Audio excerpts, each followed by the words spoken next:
तो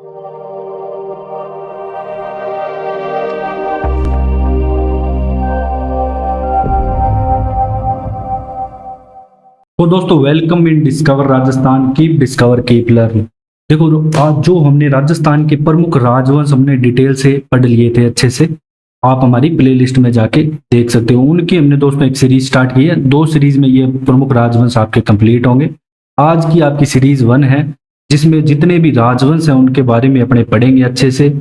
बाकी मैक्सिमम सारी चीजें कवर करने की कोशिश करेंगे। ऐसे तो नहीं पूरा इतिहास इन क्वेश्चन में करवाया जा सकता है, लेकिन हाँ, जो आपके प्रीवियस ईयर में जो क्वेश्चन आए हुए हैं ये वही हैं जो आपके प्रीवियस ईयर में दोस्तों आए हुए हैं। और प्रीवियस ईयर में आपके जो RSMSSB बोर्ड है इसके द्वारा और RPSC के द्वारा जो पूछे गए हैं, ये सारे क्वेश्चन इनके अंदर इंक्लूड है। इसके अलावा और भी जितने भी एग्जाम हैं सब एग्जाम के इंक्लूड है, वो मैंने यहाँ पे मेंशन नहीं किया है कि कौन सा। सबसे पहले बात करेंगे राजपूताना की दोस्तों। पहला प्रश्न है, राजपूताना नाम का प्रयोग सर्वप्रथम कब और किसने किया? पहले ये पूरा क्षेत्र राजपूताना के नाम से ही जाना जाता था दोस्तों। तो सबसे पहले जो राजपूताना नाम का प्रयोग है ये किया जाता है किसके द्वारा दोस्तों? जो अपने आते हैं जॉर्ज थॉमस, इनके द्वारा 1800 ईस्वी में किया जाता है। और इसके अलावा राजपूताना के अलावा अगर आपसे पूछ ले राजस्थान का प्रयोग, तो राजस्थान का करते हैं James Tod, colonel James Tod. इन्होंने भी अपनी पुस्तक है जैसे annals and antiquities of India, उसमें लिखा था। इसके अलावा अगर प्राचीनतम अगर आपसे पूछ ले दोस्तों, प्राचीनतम प्रमाण क्या है कि राजस्थान का यहाँ पे शब्द का आपको प्रयोग मिल जाएगा, तो विक्रमी संमत 682 में है ना दोस्तों, एक आता है बसंतगढ़ का शिलालेख, वहां पे मिलता है बसंतगढ़ का शिलालेख। इस बसंतगढ़ के दोस्तों शिलालेख जो ये आपको मिलेगा सिरोही में, एक और बता दूं, और सिरोही में मिलेगा। और यहाँ पे जो नाम लिखा हुआ है संस्कृत भाषा में, जो नाम लिखा हुआ था इसका राजस्थान।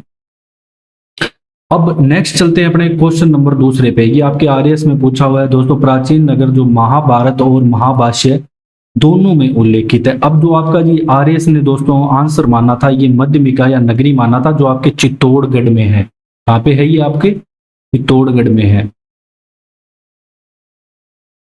और वैसे दोस्तों जो बैराट है यहाँ पे, इसी का उल्लेख भी यहाँ पे मिलता है महाभारत में, जो आपके जयपुर के पास है विराटनगर। मत्स्य का सर्वप्रथम उल्लेख कहाँ मिलता है? मत्स्य जनपद है दोस्तों, जो कि आपके अलवर, भरतपुर, धौलपुर, जयपुर के आसपास के क्षेत्र को इसके नाम से जाना जाता था। तो ये आपके दोस्तों ऋग्वेद में जानकारी मिलती है। तीसरे का एक करेक्ट आंसर हो जाएगा। इसके अलावा दोस्तों इसकी राजधानी जो थी कौन सी थी? अगर आपसे पूछ ले कि इसके समय जो राजधानी थी वो कौन सी थी, तो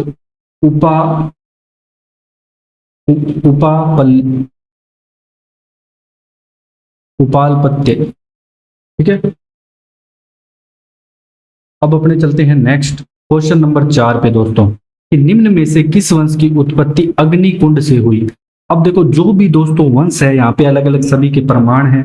अब इन जो अग्निकुंड की, मैं ऋषि वशिष्ठ के अग्निकुंड से उत्पत्ति के सिद्धांत में 4 बताए गए हैं। कौन से? एक तो प्रतिहार बताया गया है, एक आपके बताया गया है चालुक्य, और एक आपके बताया गया है चामान या चौहान। चौहान या चामान एक ही बात है। एक आपके बताया गया है परमार, मतलब परमार, प्रतिहार, चालुक्य और चौहान। इसके अलावा जो चौथा आएगा उसकी नहीं हुई, तो चौहान है, चालुक्य, परमार है। तो सिसोदिया की यहाँ पे अग्निकुंड से उत्पत्ति का सिद्धांत नहीं हुआ। और अग्निकुंड से दोस्तों जो उत्पत्ति का सिद्धांत है, यहाँ अपने देख लेते हैं अलग स्लाइड में। जो अग्निकुंड के उत्पत्ति का सिद्धांत कौन मानता है, ये भी पूछ लेता है आपसे एग्जाम में। अग्निकुंड से उत्पत्ति ये चंद्रबरदई मानता है, चंद्रबरदई, जो पृथ्वीराज चौहान तृतीय के समय का होता है। नेणसी मानता है, सूर्यमल मिश्रण मानता है, सूर्यमल मिश्रण मानता है। और इसके अलावा सूर्यवंशी कौन मानता है? सूर्यवंशी, चौहानों को सूर्यवंशी ये पृथ्वीराज विजय ग्रंथ है, ये मानता है दोस्तों, जो कि जयानक द्वारा लिखा गया। किसके द्वारा? जयानक द्वारा। अमीर महाकाव्य मानता है, अमीर महाकाव्य। इसके अलावा अमीर रासो, ये सूर्यवंशी मानते हैं सारे। और जो हीराचंद ओझा आते हैं दोस्तों, गौरी शंकर हीराचंद ओझा, ये भी सूर्यवंशी मानते हैं। इसके अलावा विदेशी कौन मानता है, ये भी पूछ लिया जाता है। तो विदेशी कौन? विदेश वाले मानेंगे, टोड और स्मिथ हो गए, ये सारे इसको विदेशी मानते हैं। इसके अलावा जो दशरथ शर्मा है ना दोस्तों, ये मानते हैं इनको, चौहानों को क्या? ब्राह्मण मानते हैं, ब्राह्मण से उत्पन्न। तो ये सारी उत्पत्ति के सिद्धांत है अलग अलग सभी के। अब अपने चलते हैं दोस्तों नेक्स्ट क्वेश्चन पे, क्वेश्चन नंबर 5। राजस्थान में प्रतिहार वंश के संस्थापक आते हैं दोस्तों हरिश्चंद्र। इनकी राजधानी क्या थी? ये आपको बताना है कि प्रतिहार वंश के संस्थापक की यहाँ पे राजधानी क्या है। देखो दोस्तों, जो हरिश्चंद्र हैं इनको रोहिलादी के नाम से भी जाना जाता है। ये भी एग्जाम में आपसे पूछ लिया जाता है, पूछा गया भी है बहुत सारे। और अगर आपसे प्रतिहार वंश की पूछ ले कि वंशावली कहां से प्रारंभ होती है, तो वंशावली प्रारंभ होती है दोस्तों रज्जिल से। अगर एग्जाम में पूछ ले कि प्रतिहार वंश की वंशावली, तो रज्जिल से। तो दोस्तों राजस्थान में प्रतिहार वंश के संस्थापक हरिश्चंद्र की आपकी राजधानी आ जाएगी यहाँ पे मंडोर। ठीक है, मंडोर राजधानी हो जाएगी। और नागभट्ट प्रथम यहाँ पे दोस्तों मंडोर से राजधानी कहाँ पे स्थापित कर देते हैं? तो नागभट्ट प्रथम के समय आपकी राजधानी मेड़ता जाती है, जो कि नागौर में है। ठीक है, और इसी के समय जो प्रतिहार वंश का एक शासक आता है दोस्तों, वो गटियाले का शिलालेख उत्कीर्ण कराता है। अगर आपसे ये पूछे कि गटियाले का शिलालेख किसने उत्कीर्ण करवाया, तो आपका आंसर आना चाहिए कप्पू। तो आप थोड़ा ये मात्रा वगैरह को इग्नोर करना, मेन चीजों पे फोकस रखना जो मैं बता रहा हूँ। क्वेश्चन नंबर 6 की बात करते हैं दोस्तों कि किस शासक के शासन काल में उद्योतन सूरी ने कोल्यमाल्या व आचार्य जिनसेन ने हरिवंश पुराण। ये मोस्ट इंपोर्टेंट क्वेश्चन है दोस्तों, बहुत बार आपके एग्जाम में आ चुका है कि किस शासक के शासन काल में। तो दोस्तों वत्सराज के शासन काल में ये लिखी गई, ध्यान रखना। वह इसका करेक्ट आंसर रहेगा वत्सराज के शासन काल में। और उद्योतन सूरी ने कोल्यमाला लिखी, आचार्य जिनसेन ने हरिवंश पुराण की। ये दोनों बातें आपको पता भी होनी चाहिए, याद भी होनी चाहिए। अब अपने बात करते हैं क्वेश्चन नंबर 7 की। संस्कृत कवि आते हैं राजशेखर, ये किसके दरबार में थे? ये बताना है महेंद्रपाल प्रथम में, मेहिर भोज में, वत्सराज या नागभट्ट द्वितीय। तो महेंद्रपाल प्रथम के टाइम थे दोस्तों संस्कृत कवि राजशेखर, याद रखना है।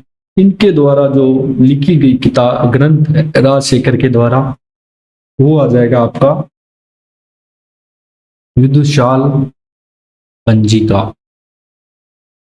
अब अपने चलते हैं नेक्स्ट क्वेश्चन नंबर 8 पे कि जोधपुर के निकट ओसिया के जो मंदिर है ना, इनका निर्माण किन के द्वारा कराया गया? यहाँ बहुत सारे मंदिर है, जैन मंदिर और भी अन्य मंदिर मिल जाएंगे दोस्तों आपको।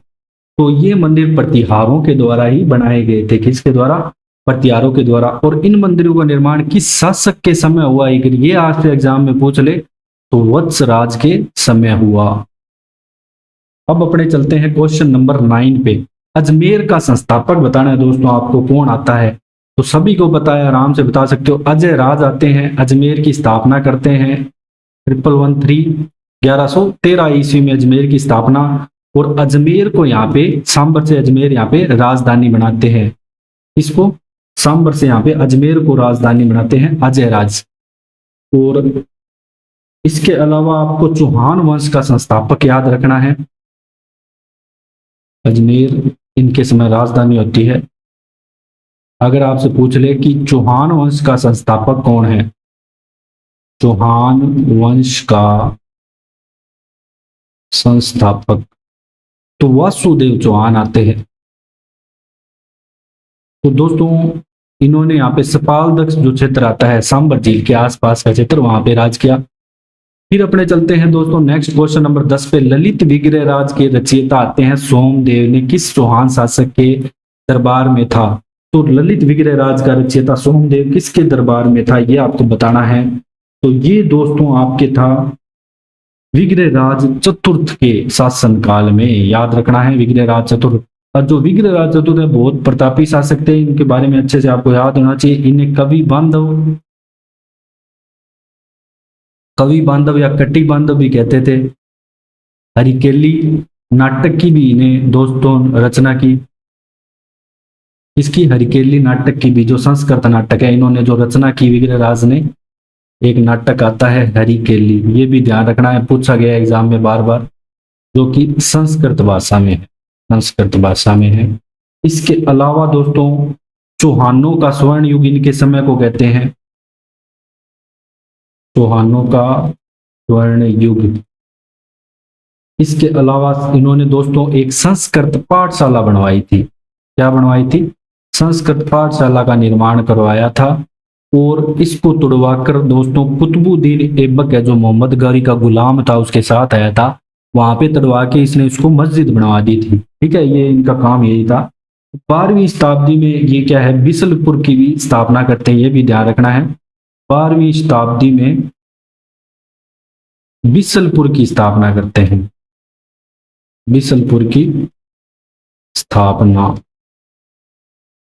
ये भी ध्यान रखना है। एक और मोस्ट इंपोर्टेंट चीज है इनके बारे में कि इन्होंने दोस्तों दिल्ली के शिवालिक स्तंभ अभिलेख उत्कीर्ण करवाए। तो ये भी पूछा जाता है किसने करवाए, दिल्ली के शिवालिक स्तंभ अभिलेख विग्रह राज चतुर्थ ने उत्कीर्ण कराए, उत्कीर्ण करवाए। तो ये जब भी आपसे पूछे तो किसने करवाए, तो विग्रह राज चतुर्थ का नाम आपको याद रखना है। तो इनके बारे में सारी चीजें आपको याद रखनी है। अब अपने चलते हैं नेक्स्ट क्वेश्चन नंबर 11 पे। तराइन का प्रथम युद्ध किसके मध्य लड़ा गया, आराम से बता सकते हो आप। प्रथम युद्ध में दोस्तों जो विजय होती है अपने पृथ्वीराज चौहान तृतीय की होती है। तो मोहम्मद गौरी और पृथ्वीराज चौहान तृतीय के बीच में लड़ा जाता है। बस पृथ्वीराज चौहान तृतीय दोस्तों यहाँ पे गलती ये करते हैं कि मोहम्मद गौरी को जाने देते हैं, यहाँ पे उसको सल्टाते नहीं। अगर सल्टा देते तो ये नौबत नहीं आती, मुगलों का शासन भारत पे नहीं होता। ठीक है, तो 1191 ईस्वी की बात है कि तराइन का प्रथम युद्ध होता है 1191 ईस्वी में। यहाँ पे होता है दोस्तों मोहम्मद गौरी, एमजी लिख रहा हूं इसको, यहाँ पे अपने हैं पृथ्वीराज चौहान तृतीय। तो पृथ्वीराज चौहान तृतीय की यहाँ पे जीत होती है और ये यहाँ पे हार जाता है मोहम्मद गौरी। और फिर 1192 ईस्वी में आपका तराइन का दूसरा युद्ध होता है। तो ये भी इंपॉर्टेंट है, याद रखना है कि तराइन का दूसरा युद्ध या द्वितीय युद्ध कब होता है, 1192 ईस्वी में। इसमें मोहम्मद गौरी जीत जाता है। कौन? मोहम्मद गौरी जीत जाता है।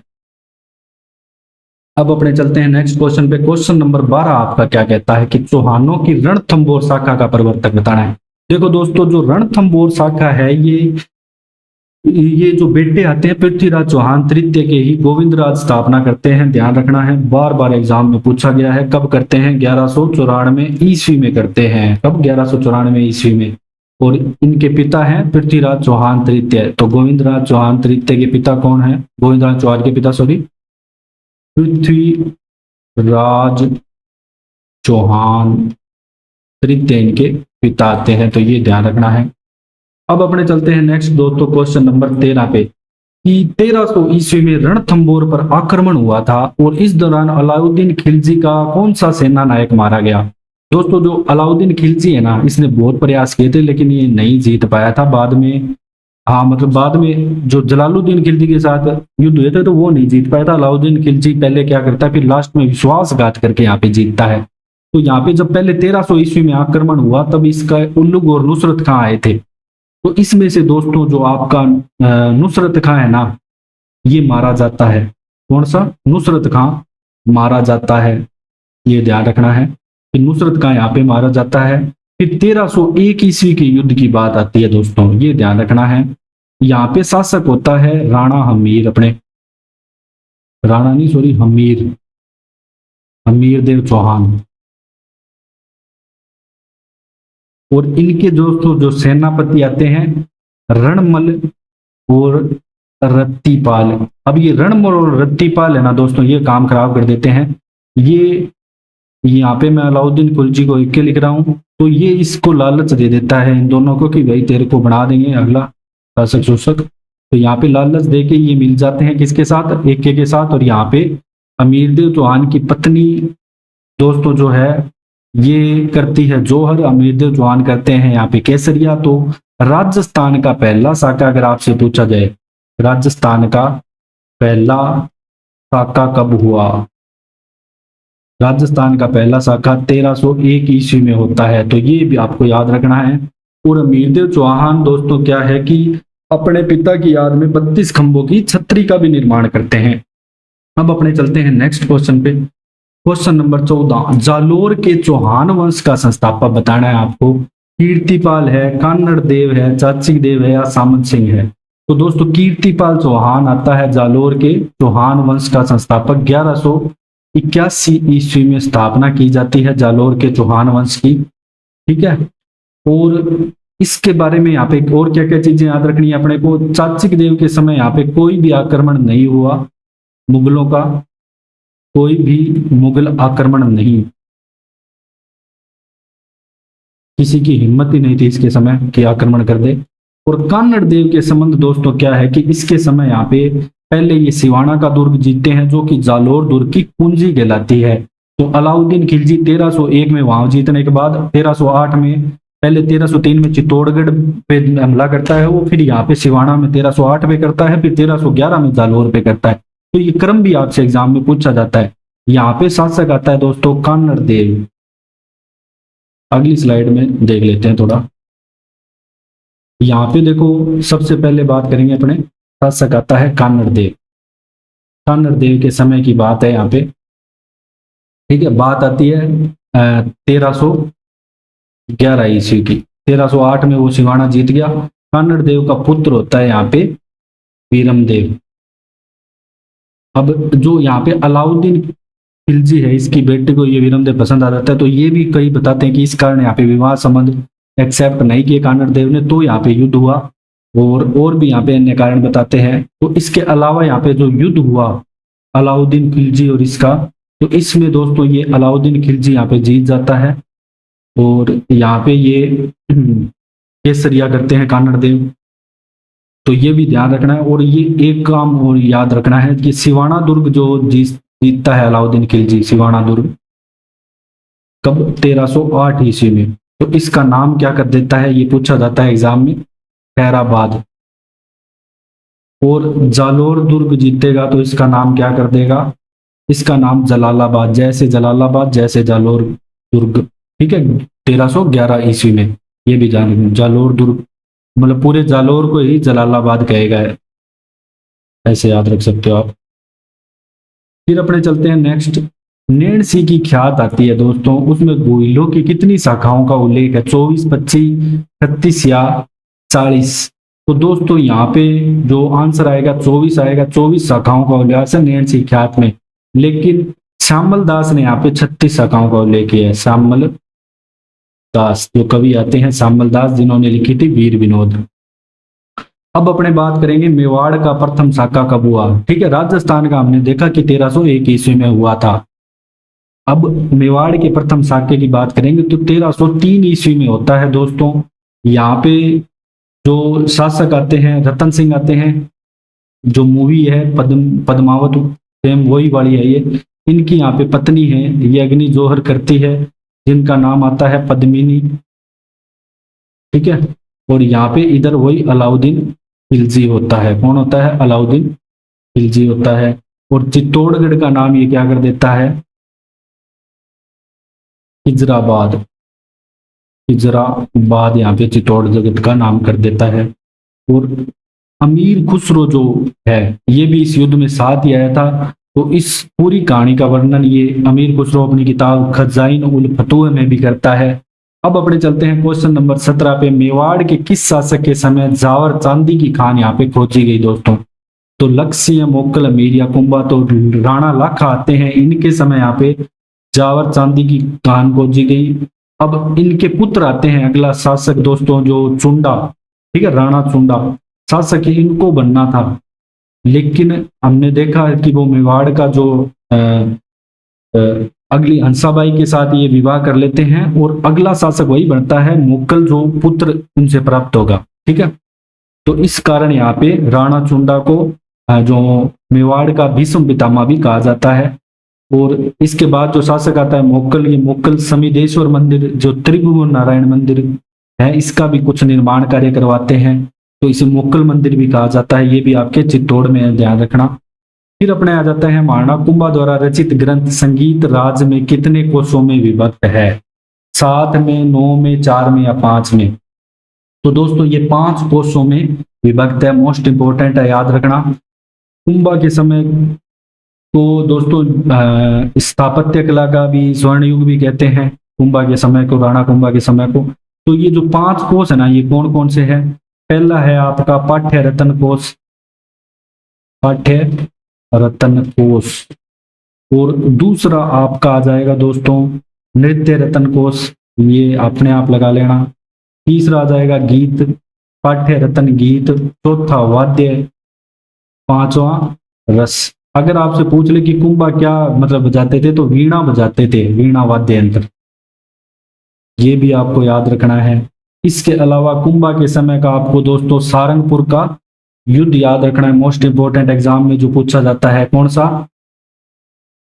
सारंगपुर का युद्ध, सारंगपुर का युद्ध, जो कि सन भी पूछा जाता है 437 ईस्वी में। किस किस के मध्य हुआ? इधर तो है अपने महाराणा कुंभा और इधर है महमूद खिलजी।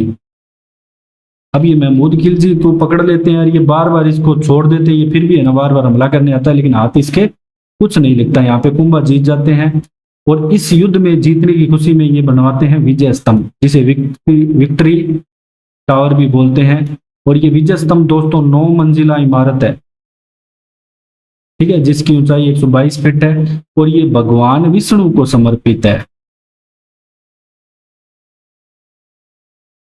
विष्णु को समर्पित है। इसके अलावा इसकी दोस्तों जो 9वीं मंजिल है ना, इसकी 9वीं मंजिल पे आपको मिल जाएगी कीर्ति स्तंभ प्रशस्ति। क्या मिल जाएगी? कीर्ति स्तंभ प्रशस्ति, जिसके रचयिता कौन है? अत्रि व महेश, अत्रि व महेश इसके रचयिता है, ये भी ध्यान रखनी है। इसके अलावा दोस्तों जो 84 दुर्ग हैं उनमें से 32 दुर्गों का निर्माता इसको महाराणा कुंभा को ही माना जाता है। जैसे कुंभलगढ़ हो गया, अचलगढ़ हो गया, ठीक है। एक चंपानेर की संधि और होती है कि महाराणा कुंभा को हराने के लिए किस किस के मध्य होती है? मालवा का महमूद खिलजी और गुजरात का कुतुबुद्दीन, ये दोनों मिलकर 1456 में करते हैं चंपानेर की संधि, लेकिन हाथ इनके कुछ नहीं लगता। इसके अलावा दोस्तों कुंभा के द्वारा जो लिखे गए ग्रंथ है वो भी इंपॉर्टेंट है, बार बार पूछे जाते हैं आपके एग्जाम में। कुंभा द्वारा रचित ग्रंथ कौन कौन से है? संगीत राज है, संगीत मीमांसा है, इसके अलावा आपका सूड प्रबंध है, इसके अलावा आपका रसिक प्रिया टिक्का भी लिखते हैं ये। इसका दोस्तों जो कुंभलगढ़ है, बाकी मेन इतनी चीजें याद रखनी है कुंभा के बारे में, मेन मैंने आपको बता दी। चंपानेर की संधि याद रखना 1456। क्वेश्चन नंबर 19 की बात करके हैं, निम्नलिखित में कौन सा विद्वान कुंभा के दरबार में नहीं था? आरएस 2016 में आया हुआ है। नाथा, मुनि जिन विजय सूरी या मुनि सुंदर सूरी या टीला भट्ट, कौन सा नहीं था? तो जिन विजय सूरी यहाँ पे नहीं था कुंभा के दरबार में, ये बाकी थे सारे। अब अपने चलते हैं क्वेश्चन नंबर 20 पे।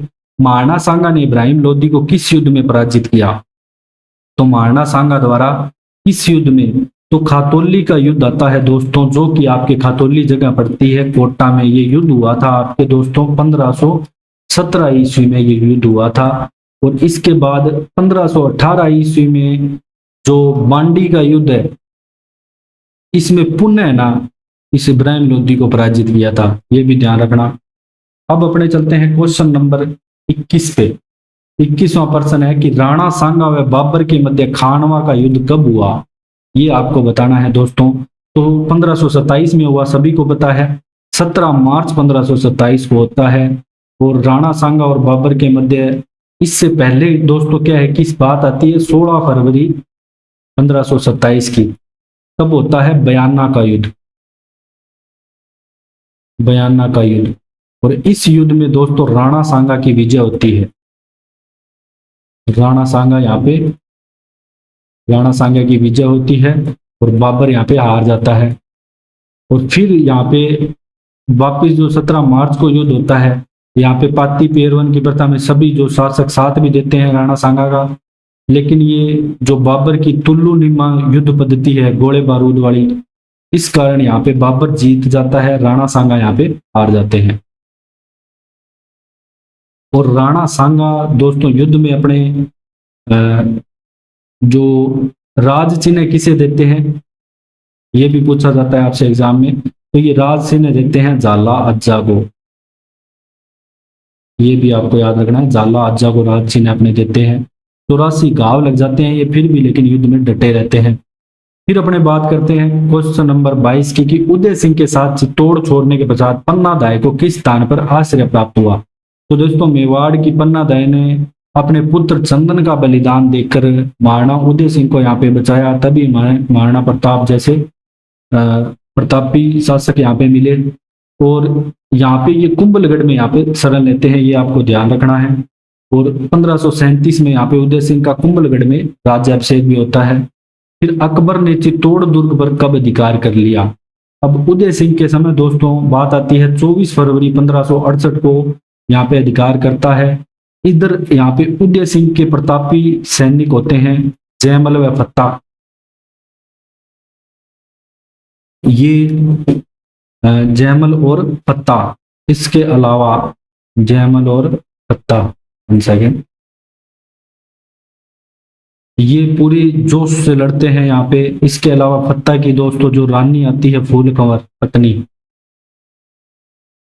फत्ता की पत्नी आती है फूल कंवर, ये यहाँ पे जोहर करती है, जयमल फत्ता केसरिया करते हैं। और यहाँ पे अकबर होता है, ये युद्ध तो जीत जाता है। और इनकी वीरता को देखते हुए आमेर के सामने इनकी गजारूढ़ पाषाण मूर्तियां, पत्थर की बनी हुई हाथियों पे सवार की मूर्तियां भी आमेर के सामने लगवाता है। ये आमेर में नहीं, सॉरी, आगरा में, ठीक है। और इसके अलावा बीकानेर में भी जयमल फत्ता की आपकी को गजारूढ़ पाषाण मूर्तियां भी मिल जाएगी, ठीक है। और इस समय चित्तौड़ का तीसरा शाखा होता है, चित्तौड़ का तीसरा शाखा 1568 ईस्वी में। अब अपने चलते हैं क्वेश्चन नंबर 24 पे। अकबर ने महाराणा प्रताप को समझाने के लिए किसको प्रथम दूत के रूप में भेजा। देखो ये क्या है कि महाराणा प्रताप से अधीनता स्वीकार कराना चाहता था अकबर, लेकिन ये विफल रहा अपने सारे प्रयासों में। अब आपको ये ऐसे याद रखना है, जमा भट्टो, ये इससे क्या है कि पूरे वैसे मैंने क्रम से लिखा है, प्रथम दूत के रूप में यहाँ पे जलाल खान को भेजा, तो एक इसका करेक्ट आंसर हो गया। फर्स्ट ये जाता है, सेकंड मान सिंह जाता है जो आमेर का शासक होता है, भगवंत दास भी दोस्तों आमेर का शासक है, ये थर्ड नंबर पे जाता है। फोर्थ पे जाता है दोस्तों आपका टोडरमल जाता है, ठीक है। इसके अलावा बहुत सारे यहाँ पे अभियान भी गए 1585 ईस्वी तक, लेकिन वो महाराणा प्रताप को न तो पकड़ सके न उसे अधीनता स्वीकार कर सके, करवा सके। अब बात आती है क्वेश्चन नंबर 25। हल्दी घाटी युद्ध को कर्नल जेम्स टोड ने किस नाम से संबोधित किया। बहुत बार आपसे एग्जाम में पूछा जाता है, गोगुंदा, मेवाड़ का थर्मोपल्ली, हमनौर का, या इनमें से कोई नहीं। तो मेवाड़ का थर्मोपल्ली नाम से यहाँ पे संबोधित किया है। अब जो गोगुंदा का युद्ध है ये किसने बोला, ये बोला है बंदा यूनी ने, ये भी लड़ने आया था दोस्तों अकबर की तरफ से। और खमनौर का युद्ध बोला है किसने, अबुल फजल ने, अबुल फजल ने इसे बोला है खमनौर का युद्ध। अब अपने चलते हैं नेक्स्ट, दिवेर का युद्ध कब होता है दोस्तों। दिवेर का युद्ध आपका होता है 1582 में। इधर होते हैं महाराणा प्रताप और इनके बेटे होते हैं अमर सिंह। और इधर यहाँ पे अकबर का चाचा होता है, अकबर का चाचा सुल्तान खान। अब यहाँ पे अमर सिंह एक भाले के वार से इसको सल्टा देता है दोस्तों। तो सारी सेना इधर उधर भाग जाती है और यहाँ पे महाराणा प्रताप की दिवेर के युद्ध में जीत होती है। अब अपने चलते हैं नेक्स्ट क्वेश्चन पे। महाराणा प्रताप के दरबारी विद्वान जिसने मुहूर्तमाला ग्रंथ, इस मुहूर्तमाला ग्रंथ की रचना की, कौन आता है? तो दोस्तों वो आता है आपका सैव चक्रपाणी मिश्र के द्वारा इस मुहूर्तमाला ग्रंथ की रचना की गई है। आपको ध्यान रखना है कि मुहूर्तमाला ग्रंथ की रचना किसके द्वारा? चक्रपाणी मिश्र के द्वारा। इसके अलावा इनके अन्य ग्रंथ है विश्व वल्लभ, राज्याभिषेक, ये दोनों ग्रंथ भी इसके याद रखने हैं। फिर अपने बात करेंगे मेवाड़ के किस महाराणा ने अजमेर दरगाह के लिए अपने 4 गांव दान में दे दिए? तो दोस्तों वो आते हैं आपके जगत सिंह द्वितीय के द्वारा दिए गए। फिर नेक्स्ट अपने बात करें दोस्तों कि निम्न पंक्ति किसके लिए प्रसिद्ध है कि चूड़ावत मांगे सेनानी सिर काट दे दियो छतरानी। तो ये दोस्तों सहल करवार के लिए प्रसिद्ध है, जिसे हाड़ी रानी भी बोलते हैं। क्या बोलते हैं? हाड़ी रानी भी बोलते हैं। एक चूड़ावत शासक आते हैं सरदार राव रतन सिंह, जब ये औरंगजेब के खिलाफ युद्ध में जा रहे होते हैं तो तब ये उनकी नई नई शादी होती है, तो ये अपनी रानी से ना निशानी मांगते भी, निशानी दे दो ताकि मेरे को याद बनी रहे। तो ये क्या करती है, अपना सिर काट के इनके हाथ में दे देती है कि निशानी। तो तब बोलते हैं कि चूड़ावत मांगी सेनानी सिर काट दे दियो छतरानी। अब कछवाहा राजवंश की प्रथम राजधानी रही है। तो दोस्तों दौसा यहाँ पे प्रथम राजधानी रहती है। दूसरी रहती है जमवा रामगढ़, क्रम से लिखा है मैंने। थर्ड रहती है आपकी आमेर, जयपुर आपकी रहती है फोर्थ। तो यहाँ पे जमवा रामगढ़ तक यहाँ पे राजधानी दुल्ले राय ने बनाई। यहाँ पे पहले इन्होंने दौसा जीता, फिर जमवा रामगढ़ जीता, ठीक है। और 1137 ईस्वी में कछवाहा वंश की स्थापना की, ठीक है, कछवाहा वंश की स्थापना। इसके अलावा जो आमेर को राजधानी किसने बनाया, ये पूछा जाता है कि आमेर को राजधानी किसने बनाया। तो आमेर को राजधानी बनाया कोकिल देव ने। किसने? कोकिल देव ने। और सवाई जयसिंह जयपुर को राजधानी बनाते हैं। अब अपने चलते हैं नेक्स्ट क्वेश्चन पे। क्वेश्चन नंबर कहते हैं जयपुर नगर की स्थापना के समय मुख्य वास्तुकार कौन था? देखो जो आयताकार खंडों में विभाजित करके ना जयपुर को बड़ी एकदम नक्शे से बनाया गया है, तो विद्याधर भट्टाचार्य आते हैं, ये इसके वास्तुकार थे।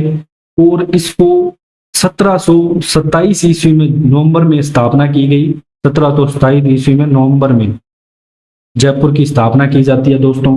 वास्तुकार मैंने आपको बता ही दिया किसके समय, सवाई जयसिंह के समय। ध्यान रखना, मिर्जा राजा नहीं, सवाई जयसिंह, या इसे अपने जयसिंह द्वितीय भी बोल सकते हैं। जयसिंह के समय। नींव कौन रखता है? जगन्नाथ आते हैं इनके गुरु, वो नींव रखते हैं, ठीक है। जगन्नाथ के द्वारा यहाँ पे नींव रखी जाती है। अब अपने चलते हैं नेक्स्ट, मुगल अधीनता स्वीकार करने वाला प्रथम शासक। तो दोस्तों ये अपने दोनों बेटों के साथ यहाँ पे सांबर में अकबर की अधीनता स्वीकार कर लेता है। इसके बेटे होते हैं भगवंतास मान सिंह, तो बारमल के द्वारा स्वीकार की गई। तो इन दोनों बेटों को भी अकबर के दौरान में नियुक्त कर दिया गया, छोटे में छोटे ही थे तब से। और फिर बात करते हैं क्वेश्चन नंबर 33 की कि जयपुर राज्य के कारखाने का नाम जहाँ कलाकार चित्र व लघु चित्र बनाते थे, तो उसे सूरत खाना बोलते हैं दोस्तों। क्या बोलते हैं? सूरत खाना। नेक्स्ट आपका है 1733 ईस्वी में, आप दोस्तों बात करूं मैं इसकी, चीज मोहम्मद शाही एक पुस्तक आती है, ये किसके द्वारा लिखी गई ये पूछा है, जो कि ग्रह नक्षत्रों से संबंधित है। तो सबसे ज्यादा दोस्तों ये सवाई जयसिंह के समय ये काम हुआ है। इसके अलावा जंतर मंत्र बनवाना, जितनी भी सौर वेधशालाएं जिन्हें बोलते हैं, ठीक है, वेधशालाएं, सौर वेधशाला नहीं, सौर वेधशाला तो आपके उदयपुर में है। वेधशालाएं जितनी भी बनवाई, कहाँ पे बनवाती है? इसके अलावा सवाई जयसिंह दिल्ली में वेधशालाएं बनवाती हैं। अगर आपसे वेधशाला पूछ ले तो दिल्ली में बनवाते हैं, जो कि सबसे पुरानी है।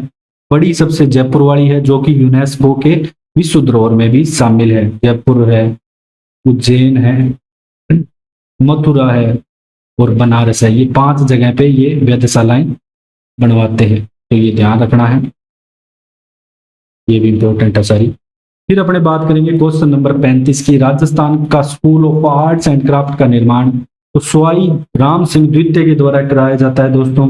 इसके अलावा 1876 ईस्वी में जब अंग्रेज वो अंग्रेज क्या सप्तम एडवर्ड सप्तम आपके यहाँ पे आते हैं, ठीक है, तो उनके गेरू पूरे जयपुर को यहाँ पे गेरुए रंग में भी पुतवाते थे, ठीक है, गेरुआ गेरुआ रंग में